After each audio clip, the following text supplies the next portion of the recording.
Thank you. Good afternoon and welcome to the OCFC Governance Committee meeting. The time now is 3:18.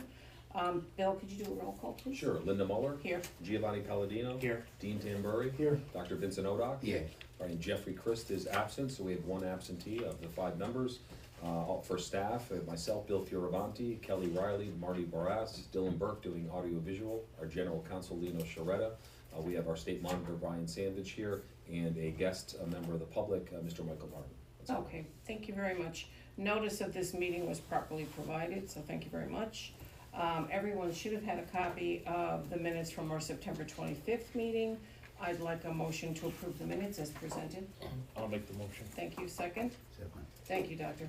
Are there any questions or corrections based on the information you've received? No. Hearing none, I'll call the motion. All in favor, please say aye. Aye.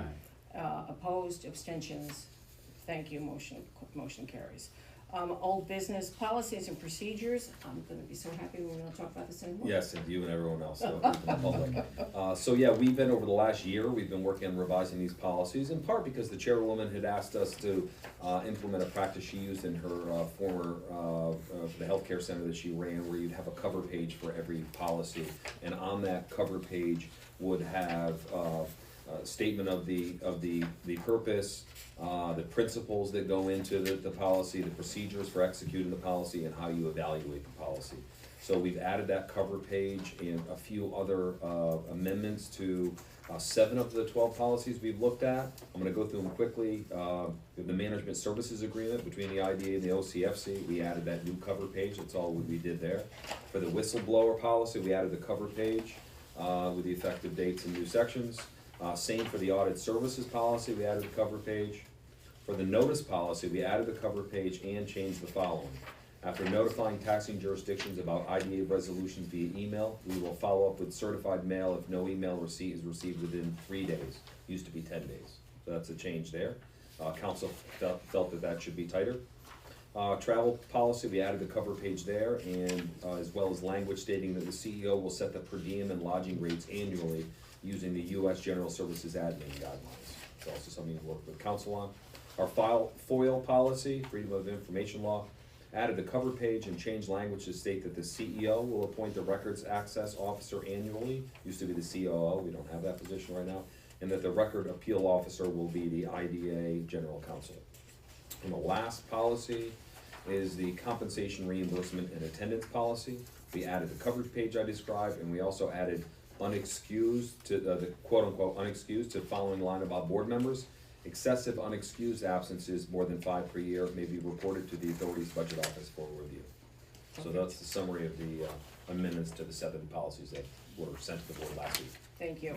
Anyone have any questions or comments regarding the change to policy? There's one comment, just, you know, it's very cleaned up now, I appreciate it, although I know you did a lot of work on it. And I know, I appreciate everyone, it really was a lot, but I think it looks great right now, so. Great, thanks. And I think it's easier to read, Yes. just simpler. All right, I'd like to, we need a recommendation to take this out of committee and move it to the board for approval. Correct. Do we need a motion? Yes. Do we need a motion? I'm sorry, Doctor. No, just, I make the motion. Thank you. You got a Second. Second, okay. Any discussion, other than we appreciate, the comments from Dean about how well they were done. Thank you very much, Bill and your team. Thank you. All in favor of presenting the changes to the policies to the board for their approval, please say aye. Aye. Opposed? Abstention? Motion carries. Thank you. Can I get a motion to adjourn? Motion. Second? I'll second. Thank you. All in favor? Aye. Any opposed? Abstentions? Motion carries. Thank you.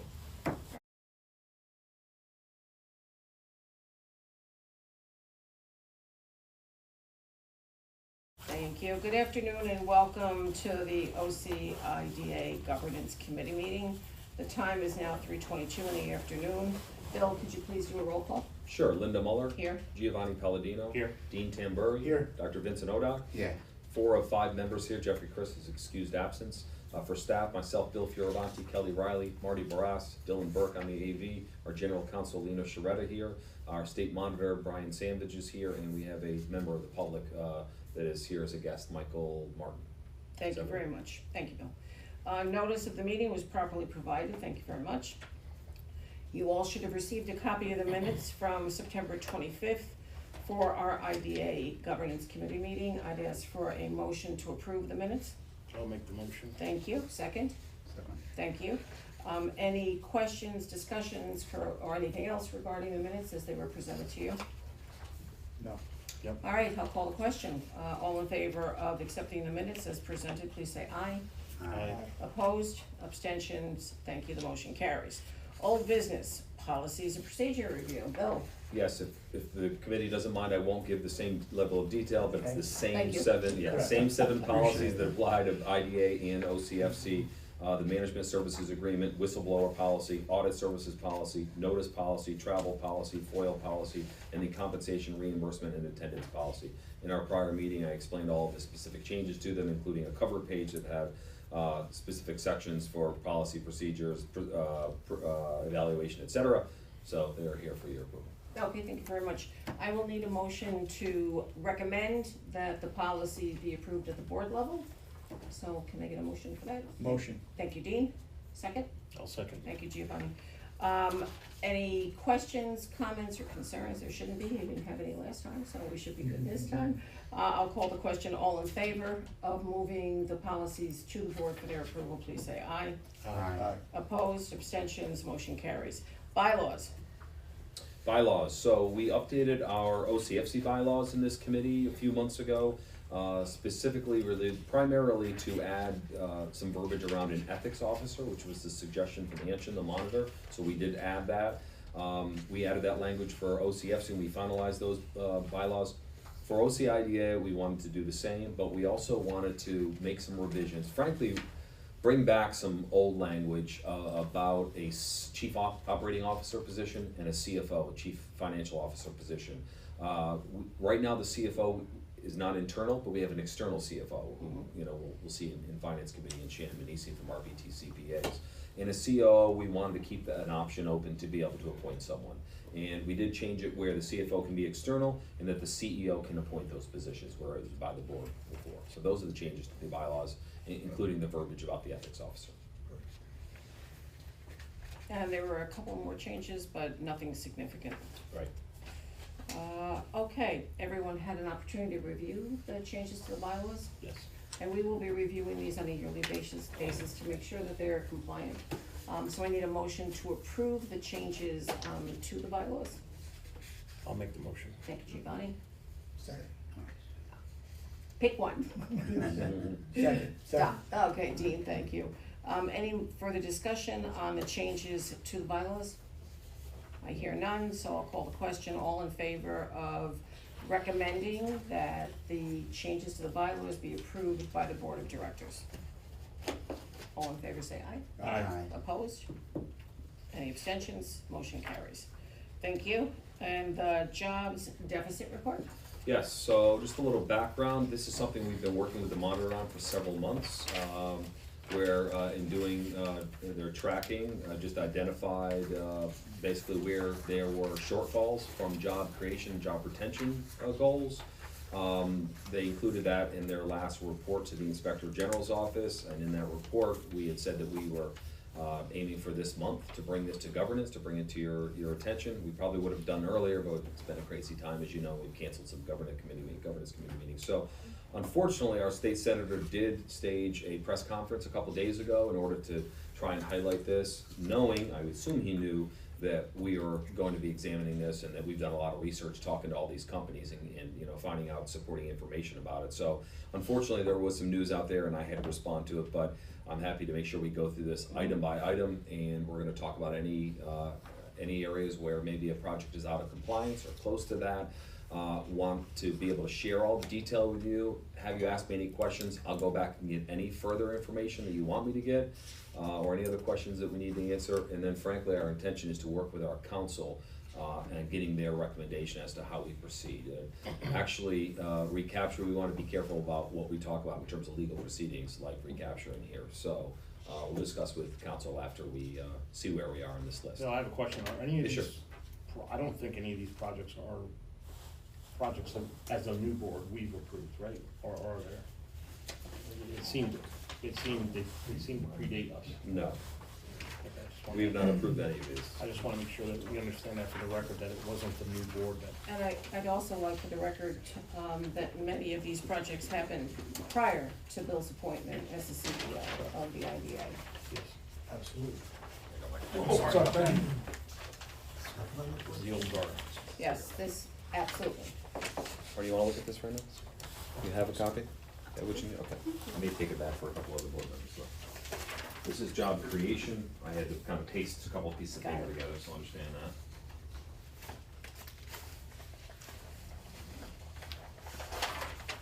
Thank you. They are in your report, but I wanna, this is expanded. This is, we did a 10-year look back at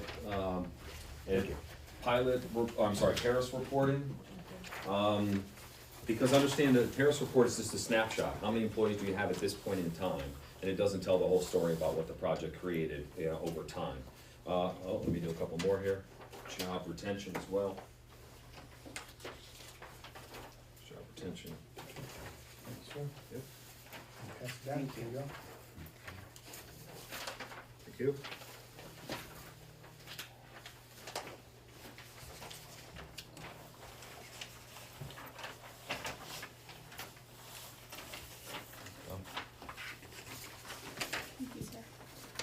We did have some discrepancies from, the report that Anshin, sent to the IG and, what I'm giving you here. We did clean some things up. We made it clear to Anshin. We gave them this morning, an update on that and, told them exactly the areas where we found some discrepancies. So, there are some changes in those numbers here. Last thing for me to hand out is this. And we'll start to go through it. Thank you. Thank you. Or did I miss you on the retention? Did I give you that? I got retention, yes, thank Okay. you.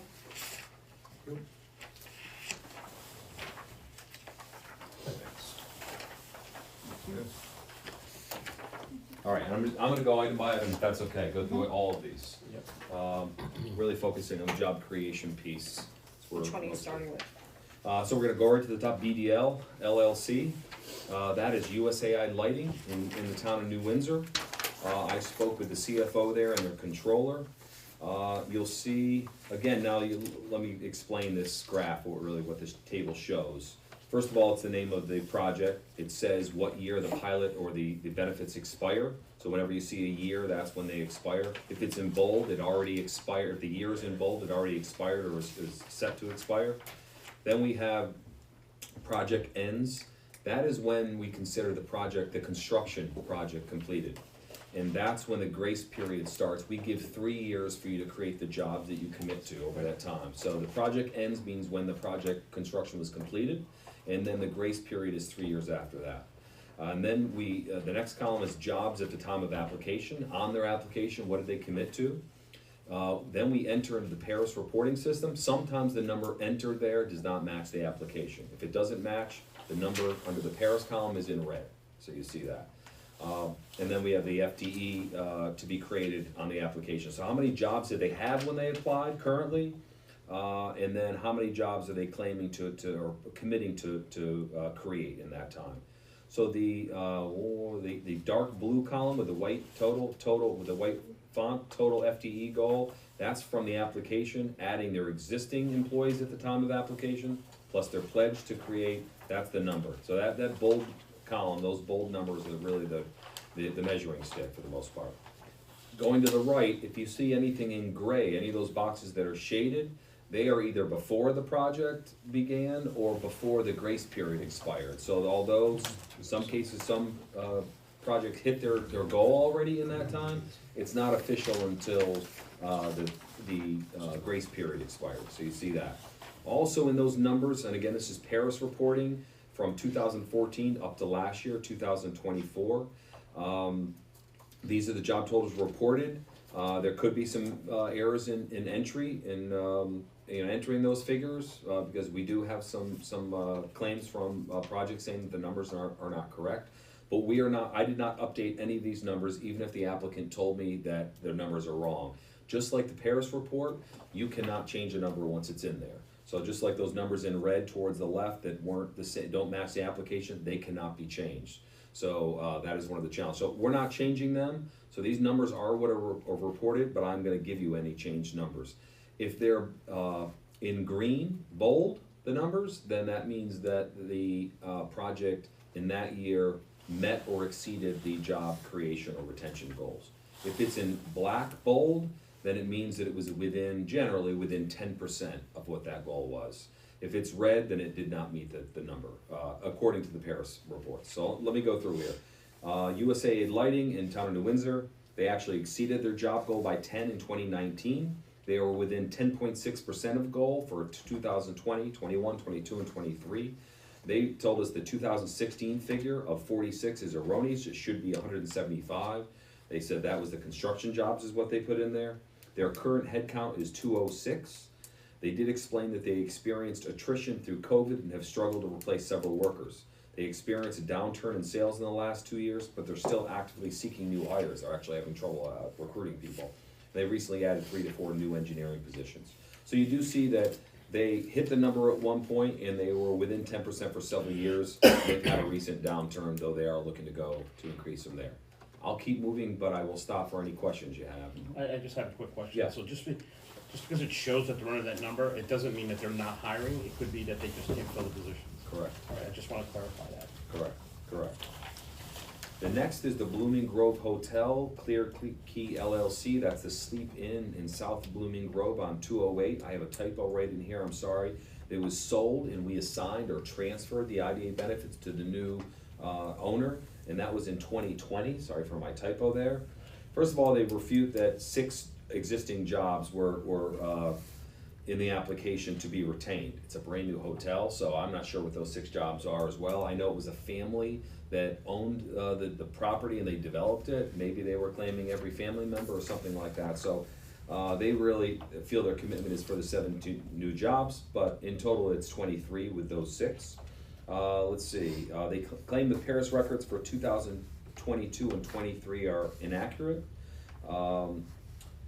They say that they submitted a compliance report in February of 23 listing 13 full-time and 12 part-time, so that would be 19.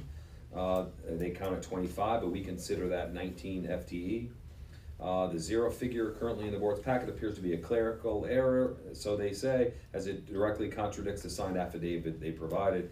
Likewise, the 11 FTE figure for 2013 doesn't align with their records. So they have asked if they could have more time to look through. I did tell them we had a meeting. I talked to them this week as well. They wanted to have a little more time because they're doing kind of their own audit with it. But they do think some of the numbers are incorrect. Let's see what else they say. Because December is the absolute slowest season for the hotel industry in this region, a head count taken on that specific day, that point in time, could significantly underrepresent actual employment levels throughout the year. They're currently conducting a full review to demonstrate their annual average is higher than the slow season snapshot suggests. As noted on page 6, the original commitment of 21 jobs was 14 full-time plus 7 part-time, so that's technically 17.5 FTE. We're confident we'll reconcile the missing numbers. We're meeting the intent of the agreement. So sure. And again, they're asking for a little more time to be able to come back and show us what they believe their figures are. That's the hotel in Blooming Grove. Next is Carlisle Construction, Hunter Panels. This is a manufacturer of roofing panels that actually one of the few times we took from the region. They left Kingston and we got them to town of Montgomery. Our contact, this is one of a few times our contact we've been dealing with up till this year is gone, so this is why we didn't hear back from some of these companies. They retired in this case. The benefits did expire in 23. The project exceeded the goal of 94 FTE for at least 3 years, and they reached within 10% for another 4 years. When asked why it took longer than expected to hit the target employment, they said that speaking with the director of supply chain, market growth back in 2012 through 2015 was still recovering from the recession. They began seeing significant growth 2015 through 23. Employment increased accordingly as additional shifts were added, although the commissioning new equipment took longer than anticipated. I asked about reasons for fluctuations in the employment. They said they saw steady increases from 2015 through 24. Increased competition in 25 has led to some headcount reductions as volume has declined. To combat this, they'll be investing in additional equipment to maintain their competitive advantage. Going forward, they said they see steady employment increases They saw that, they increased competition, that's in, okay, that's a redundant piece there. So that's what they had said, and you see their totals that again, they were at the goal or around, exceeded the goal or right around there for several years. Moving on, CPV Valley Energy Center, this is the power plant in the town of Wawayanda. The project has achieved job creation totals within 10 or 12% of the original goal all along. Speaking of, they stressed that page 7 of their app says estimated jobs, and then in a June 2014 letter, which I do have up on my computer, they revised that goal to 23. So they're saying their real goal is 23 rather than 25. And their director of tax said they consider 25 permanent positions a reasonable initial estimate given the length of time between the application date and the placed in service date. So they are very close. They have hit the number of 23 is their number, but that's something that maybe we take another look at. That's CPV. Next is Crystal Run Healthcare. I will say, now known as Optum, I will say this is the company that I have the most difficult time getting a hold of. We called, left several messages for our contact who provides these figures every year. I didn't get a call back until I let him know about the press conference. He has since left Optum. He just didn't call me back. He left in August, which is when we were starting calling basically. And we finally, I talked to a number of people in the organization, Crystal Run and in Optum, and I have recently been dealing with the CEO of Optum Health, Dr. Jonathan Nasser. So he's been very helpful. So there are 3 projects. One in the Village of Monroe, a brand new healthcare center they built there. Then they rebuilt their administrative facility on Rykowski Lane in the town of Wallkill, not 95 Crystal Run or 155, which are their 2 main healthcare centers. But this is an admin building. That's CRH Realty 6. And then CRH Realty 8 is their new, relatively new facility in the town of Newburgh on Route 300, not far from here. So for Monroe, Monroe is the biggest challenge, I would say, and it really needs attention by this group, by the board eventually. You know, I hope that we give them time to come in. I think they may even come in person and respond to this. But this is the biggest concern, I would say. The CEO was surprised by the original aggressive job goal of 452. He was stating that 364 is the highest employment level that how do I describe the network of healthcare facilities for Crystal Run has. Middletown, 155 Crystal Run Road is their busiest one, the highest employment level they've had there at 364. So he was questioning why that was committed to, but that's just sharing that. He said current staffing levels at the site are 145.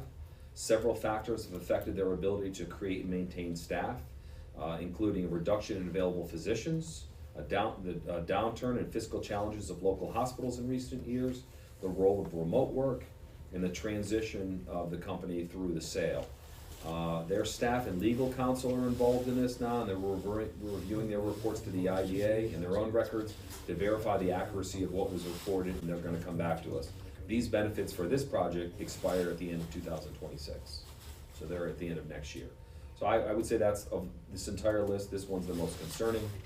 The next is Crystal. Before you go on Sure, with the sorry. Crystal Run, after the sale to Optum, many of their departments have been closed, and that will absolutely impact the total number of employees. They let the lab go, they let PT go, OT went, some of the specialties are no longer available. So they've created their own reduction in workforce simply by changing how they do business. Okay. Can I make a comment? Nate? No, It's not really Oh, public you- comment. it's not. Oh, you can't make, No. she made a comment on what you said. If it's not a public hearing, so unfortunately. Yeah, it's you can't have public comment. All right, well, I'll talk to you later about that. Talk afterward, absolutely. thank you. Happy to do that, no problem. So Crystal, CRH Realty 6, that is again the town of Walkilla Admin Center. The benefits expired for this project in 23. They did hit the original job retention plus creation goal of 500 in 2018. They were within 10% of that goal another 4 years. It dropped below within 10% of goal in the last year reporting. The number was 421. That's just the difference there. Same explanations from the CEO as to any downturn, even though that one obviously has been performing. Last one is their town of Newburgh location, CRH Realty 8. The benefits expire at the end of this year, at the end of this month. They came within 20% of the original job creation and retention goals at 257 for 8 years. Their best year was 2021 at 225 staff. The attainment is within reach, but the project claims the same factors described for CRH 3 apply to this project. Okay, those are the Crystal Run ones. Next page is Crossroads Court. That's the Hampton Inn in the town of Newburgh, where the old Orange County Choppers were.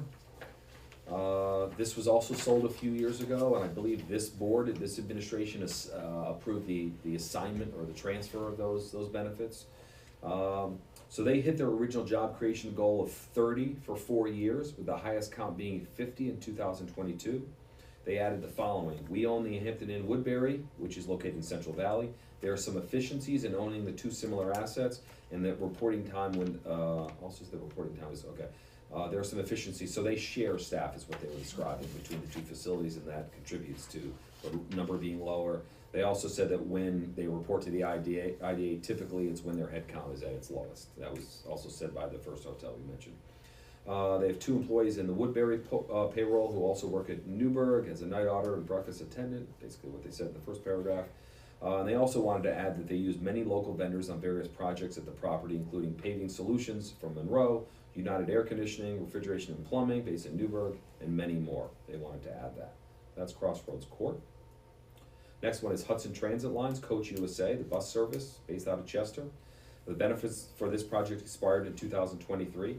The project hit its job creation plus retention goals of 228 for 5 years, the highest being 343 in 2016. But they did take a huge hit in ridership through COVID, and it hasn't recovered. Traffic between Woodbury Common, which they provide shuttles, is also down for them. And they also had trouble replacing staff after several retirements, and they're having an especially hard time securing drivers with CDL licenses. They're hoping to add more services and then add more staff soon. But that was a big hit since COVID, that one. Otherwise, they were hitting their numbers. Steris Isomedics. If you don't know who they are, they use gamma rays and other technology to, what's the word I want to use? Sterilize medical equipment, scalpels, things like that. They do that in the facility in Chester, and they expanded it. Our former contact left the company, and another one retired, so we did lose 2 people. It was a little tough to get them, but we did eventually. The project hit its job retention and creation goal of 135 for 5 consecutive years, with the highest level being in 167 and 23. They claimed the figure of 96 in 2024 was an error, and it should be 167. And their benefits expire at the end of 2026. Next is MediaCom. This was a retention project, essentially. They had job creation as well.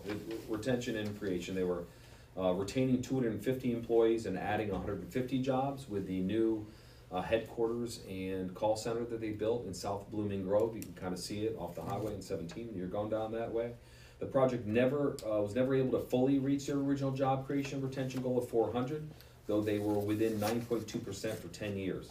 Additionally, they claim that historically, they only reported full-time permanent employees and not contract employees in their reporting to the IDA. They attached a letter that I have for that. And they also said, quote, they identified at least 21.2 full-time equivalent jobs at MediaCom Park in 2024 that would fall under the contractor category. We also have regular temp agency placements that work at our offices, interns, and other contract services that work here. Excluding our office closure during COVID, they believe this number to be 20 or higher for every year that they've been open. IDA benefits for this project expire in 2027. A couple more. Millennium Pipeline. This is, of course, a gas pipeline that comes through Orange County. It goes through the towns of Deer Park, Greenville, Minnesink, Tuxedo, and Warwick. This is one where it shows 2 that I'm going to talk about in a row here. Not in a row. 2 in a row on your list that report 0, and those numbers should not be 0. How we handle that, their erroneous reporting, whatever it be, we'll get guidance from council on that. But basically, let's see, our former contact retired here as well. Their benefits expire in 2024. The explanation for the zeros reported was that the jobs were not specific to Orange County itself, and this was clear in their application. They said the total is closer to 35 FTEs, with around 20 in the field for a service company and 5 in the office. The application stated that 17 employees would be engaged with a service company and another 10 to be located at the company headquarters in Pearl River. So the idea is that the jobs created by this project aren't located in Orange County necessarily. Someone will be going there for maintenance and such, but it's not to be stationed there. It's for the whole length of the span. It would be those jobs, and again, they estimate them to be 35 FTE right now. So they think it should not be 0, but they weren't reporting it because those jobs aren't in Orange County. And again, they assert that that was the intention of the application. It's Millennium Power Pipeline. Next is Redford Investments, which is the LLC for Pillar Power Systems. They make So that's on the job retention, only that's not on job creation. okay, I'm gonna keep going as I have in my explanation. I'll just go like this. It is under retention. This one, Redford, it's under your retention line. Yeah, the red one halfway down. It's unclear on their applications. It just says 100% of the current jobs will be retained, so it's unclear. But the the Paris report had 42 on it, so that's a number we're assuming it must be. Let's see, Redford, Pillar. So the company satisfied its original job retention goals of 42 for 5 years, but employment has dropped off the last 3 years to the last reported level of 34.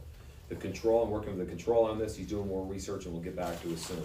IDA benefits for this project expire at the end of next year, 2026. That's retention, but the next one is the FBI headquarters that's here at Stewart Airport on the campus. This was another kind of fundamental misunderstanding. It's a developer landlord that built the building and leases it to the FBI. They have been reporting the jobs that were created for their company by this project, which is 0, and it should be the FBI.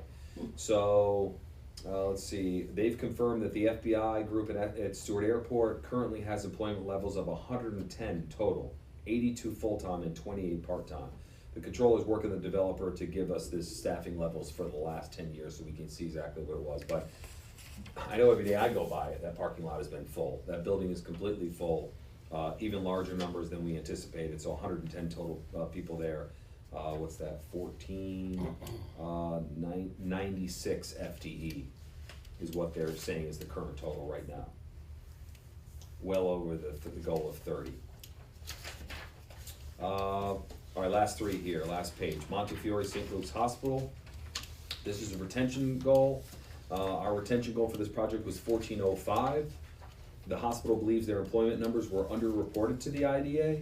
Their records show the following totals from 2004 to 24, 1218, 1219, 1222, 1233, 1242, 1254, 1229, 1218, 1296, 1392, and 1428. They're reporting their current headcount is 512. 1,500. I'm sorry, 1,512. Sorry, thank you for that. Beyond this, the hospital did experience a downturn several years ago before their strategic alliance with Montefiore, and something, very significant is they closed the entire Cornwall campus. The last piece of that was the emergency room, which closed in 2016. So that was a major hit they took, and the bonds weren't necessarily for that, campus, but obviously that's what's affected their total employment figures. So they've given us updated numbers. That they think are closer to compliance, and again their current number is 1512. Next is Sentinel Realty of Port Jervis. This is a retirement community in the town of Deer Park. The project claims to have misreported their 2023 job figures at 0, and it should have been 57. If we include that, the project has come within 10% of the original job creation plus retention goal of 61 for 3 years. Also, they added, quote, we consistently have overtime, which would be equivalent of another 2+ FTE. Additionally, we have indirectly created other FTEs that are paid from our corporate office. These include various administrative and regional oversight positions. The IDA benefits for this project expire in 2028. And last one, Glen Arden. This is the retirement community in Goshen. We, of course, this committee has talked about this in the past because they have failed to, they've been in financial turmoil. They have failed to make pilot payments to the affected taxing jurisdictions. We've been involved in many of those discussions and negotiations. Our council wrote a letter, drafted a letter, kind of a warning letter about potential recapture steps being considered by this committee and the board. But we have made a decision to hold off on that letter collectively because there is a pending sale. We've been getting updates on that sale. I've been updating council, I've been updating our monitor about that. They expect it to play into 2026, but they do expect the project sale to close, in which case they would be making all the affected taxing jurisdictions whole for their past unpaid pilot payments. And the employment figures are a different story, of course. They said that they had 238 employees at the time of application, said they were gonna be creating another 105, doesn't say that on the app. So that is 243, and the numbers haven't been above 94, and that was last in 2018. So highest total is 94, but I don't think there's anything on here that I haven't said. So that we've already discussed recapture, and I assume that unless you change your mind, we still wanna wait until the beginning of 26 to see if the sale goes through, and then we see where things go with the project. But that is company by company, our research, and what's been reported to us from these applicants. When do you think you'll have the FTE numbers for 2025? Will that be the beginning of next year? We're in the process right now of collecting it. Did the letter go out yet? No, the letter will go out in January. And Okay. they have to respond by, I think, the first or second week of February, they're supposed to. Yeah, we just reviewed and finalized that letter. That'll be going out. I think you're excuse me, there's like, it seems like there's like some sort of reporting, right, they're not reporting properly, or if like some of these hotels, whatever, if they're saying what it is at the end of the year, do we do an average, does it say that in the application somewhere? I mean, those, it seems like we don't have the correct information for whatever reason, so we have to. I think that's one of a number of issues here that we've gotta lean on council for, to kind of interpret where we are, they've gotta look at the agreements that were signed, cause it can vary. For example, CPV Power, they talked about how their application said estimated 25. So how, do we have to hold them to that? You know, those are some things that we have to understand on a case by case basis. And to Linda's point earlier, like I said, none of these projects occurred on our watch, I mean, so it's not mine, and nor yours, so we have to go back before we decide to do anything, look at those agreements, look at those resolutions, what was agreed to, and assess what we're gonna do. But again, these are projects that go back a ways, so we have to go back and delve into those. Bill, are you creating any policies moving forward, understanding what we're learning from this here, to see how we could really justify their numbers now? In other words, if they're giving us a 0, should it be a flag and say, wait a minute, time out, is that number correct? And Yeah, start to we've really actually push been back. working with Anshin, and they gave us a tracking spreadsheet that we can use that kind of helps put this information, viewable in one place. I think it's gonna help us track this. Part of the issue, because I know everyone has said it not on our watch or this, that, and that's absolutely the case, but it's our responsibility to be tracking these Right. numbers for sure. We've been doing the Paris reports for the last few years and reviewing them. I think why I didn't catch some of these is that the numbers, there weren't drastic drop-offs on a lot of these numbers. It's where they had been, like Crystal 1, for example. So we didn't see a huge drop-off, but we do need to be able to track them with the original figures like we're doing here. So going forward, the tracking is much tighter, and we'll be able to pick these issues up going forward. And then we have worked with Anshin on that. It's been helpful. And those compliance issues will come before the governance committee. Absolutely. And I'd say this, for me anyway, I mean, I don't, like, some of these businesses, whether it was a COVID issue or whatever, I mean, these are businesses, I don't know, we don't wanna lose a business, like we talked about, for an example, this Glen Arden, right? I mean, there's people in this facility, right? If it's easy for us to say, okay, we have to claw it back, but then what happens to the people who are living in the facility, the people who are currently working there? So, for me anyway, I mean, businesses go up and down or whatever. I'm not saying we don't look at it, but if they are running into an issue and they're really trying in this area, in our Orange County area, for me, it's like, we're gonna have to give them a little somewhere along the line. I'd say leniency, maybe that's not the correct word, but as they move forward, cause they might be a little lower and then gain or whatever, but as an overall. But if we see zeros or whatever across, obviously it's a concern Yeah. and whatnot, but, they would just have to check it a little closer, that's all, for me anyway. I mean, these are businesses, I mean, I don't know a business ever who hasn't had ups and downs and whatever, and if we just say, just blanketly claw it all back, are we actually hurting our business community that we're looking to serve going forward in the future and tax base, et cetera? That's all. I mean, That's certainly the concern with Glen Arden, no doubt about it. Like you said, there are people living in that facility, there are people that are employed there. The sale would be the absolute best outcome. That would, again, make the taxing jurisdictions whole, it would keep people's jobs, it would put them in a stronger financial position, be able to grow. So we're hoping to not disrupt that, and no question about it, but if it doesn't go through, or if it drags on too much longer, obviously, we still have a responsibility to hold it. No, absolutely, and I don't take the responsibility lightly, but I also think that these are some of the things we have to take into consideration as we're looking at each one of these. I think adding to Dean's point, which is a very good point, is that we have to understand what's happening in these industries, right, in that sector. Yeah. Like, as Linda, as you were aware, the medical sector right now is taking a deep. For sure. And as we're moving forward, we're looking into chips and we're looking at high tech. Well, high tech changes quick. It does. And you don't know how that impacts the industry, yesterday was AI and whatever. But I think we have to understand before we start really going after somebody, right, what's really happening in the industry. Is it an industry thing, or is it that they just absolutely didn't tell us accurately at the beginning that they were put the real intent on this? Yeah. Yes.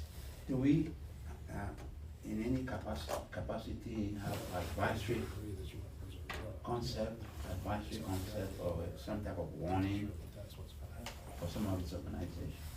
If they're not hitting their numbers? Yeah, they're not hitting their number.